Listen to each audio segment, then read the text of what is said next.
మూడవ రోజు తెలంగాణ అసెంబ్లీ సమావేశాలు. ప్రభుత్వ లక్ష్యాలపై గవర్నర్ ప్రసంగం.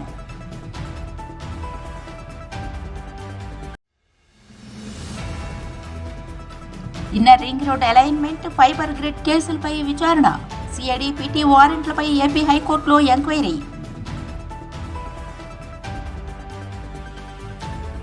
ప్రజావాణికి భారీ స్పందన. ప్రజాభవన్ ముందు కిలోమీటర్ మేర క్యూలో జనం.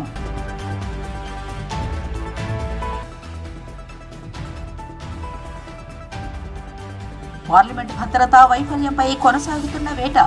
పోలీసుల అదుపులో పలువురు నిందితులు.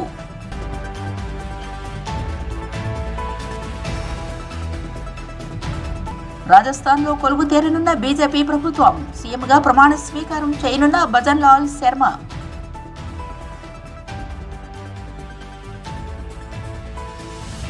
పదవ రోజు పార్లమెంటు సమావేశాలు. భద్రతా వైఫల్యాలపై చర్చకు పట్టుబట్టిన విపక్షాలు.